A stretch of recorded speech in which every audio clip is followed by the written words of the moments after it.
Welcome to everyone. Today we shall discuss about a problem related to countability.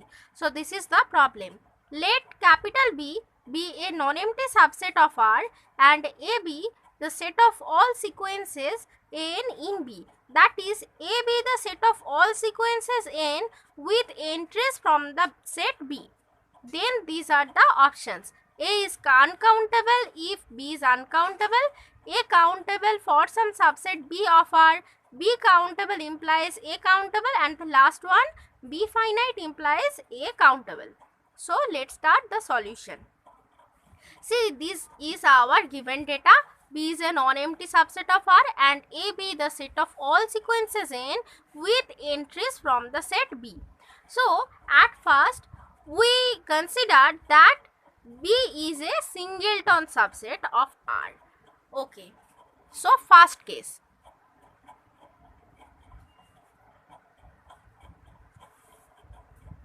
Suppose singleton 1. Okay, so in this case we have to make sequence with the entries B. So there is only one sequence, that is constant sequence 1. So the sequence n is 1 1 1, constant sequence, and A is the set of all sequences n with entries from B.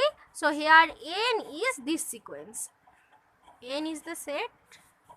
A is the set of all these n such that n equal to 1 for all n belongs to n. This is the set A. Now we have to check the cardinality of the set B and A. So here the cardinality of B is 1 and here the cardinality of A means how many sequences are there in A. That is the cardinality of A. So here is only one sequence, therefore cardinality of A is 1. Now next case, case 2. So now we consider B as the set consists of two elements. So suppose 1 and 2.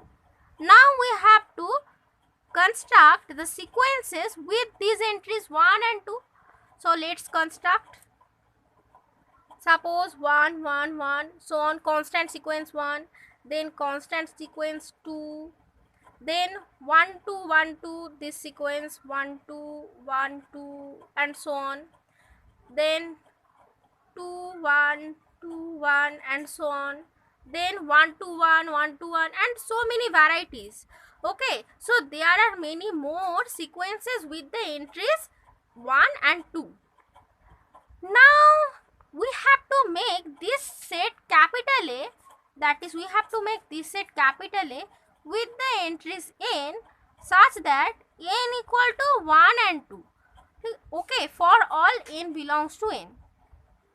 So now we have to find that how many sequences are there in A. Okay, so now I am coming to this point. That is, what is a sequence? So at first we write sequence of real numbers. Very brief discussion.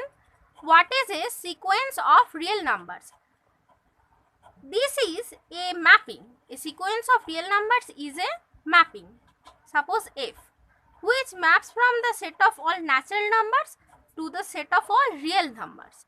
Now here this A consists of all the sequences with entries B, that is here in case of B. Now our next point, in case of or in second case, okay, in case 2. In case 2, what type these sequences, the type of these sequences are, here F maps from N to B. Okay, so now as we know, if F maps from A into B, be a mapping, And then we know how to count the number of mappings from A into B. So here the number of mappings is cardinality of B to the power cardinality of A. This is the number of mapping from A into B. Number of mappings from A into B. Okay. Now similarly in this case we have to find out how many mappings from N to B, that is how many sequences in A in this case. So in this case the number of mappings are cardinality B to the power cardinality of script n, that is here B is this set, so cardinality of B is 2, therefore this is 2 to the power cardinality of n is aleph naught. So this is our number of mappings from N to B, that is number of sequences in A. Now by Cantor's theorem, so according to Cantor's theorem, for any set A, the cardinality of A is less than the cardinality of power set of A. We know according to Cantor's theorem. So if we consider the set of all natural numbers, then we can write cardinality of n is less than cardinality of Pn, that is power set of n, that is we can write aleph naught less than 2 to the power aleph naught.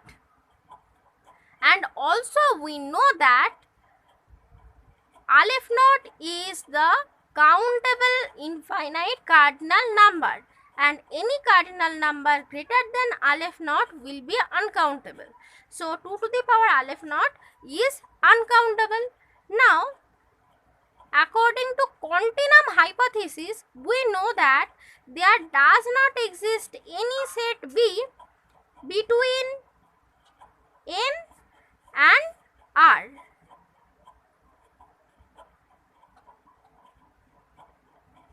Okay, proper subset. So this is okay, I am writing this according to Cantor's theorem, and this is continuum hypothesis. According to continuum hypothesis, there does not exist any set B such that in proper subset B, proper subset R, that is cardinality of N, that is aleph naught less than cardinality of B less than C cardinality of R. Therefore, since 2 to the power aleph naught is greater than aleph naught, so according to continuum hypothesis, we can say that 2 to the power aleph naught is equal to C. Since it is greater than aleph naught, so there is no number in between these two. So this as this is 2 to the power aleph naught is greater than aleph naught, so this is equal to this C. Okay, so we get this. Therefore, this 2 to the power aleph naught is equal to C. So come here. So 2 to the power aleph naught is equal to C. Therefore, this is uncountable.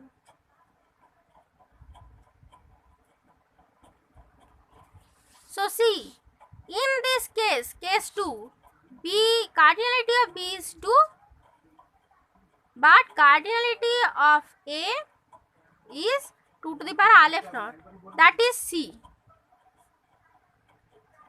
Okay.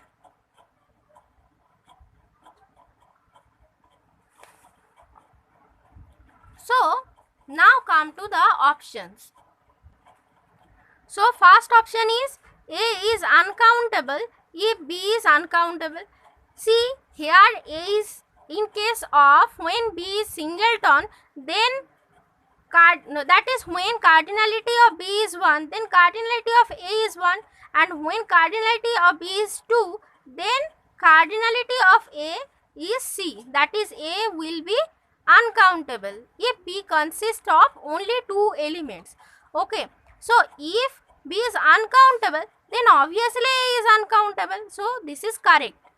Now second, A is countable for some subset B of R. Now see, we get A is a finite set. A is a finite set, that is A is a singleton set, and A is, and for all cases of B, A will be uncountable. So there is no countability of A, that is A never be a countable set. So this is wrong. Next, this is obviously no. A never be countable, A never be countable. Okay, so our correct option is this: A is uncountable if B is uncountable. So in our next classes we shall discuss more interesting topics. Keep watching, and thanks to everyone.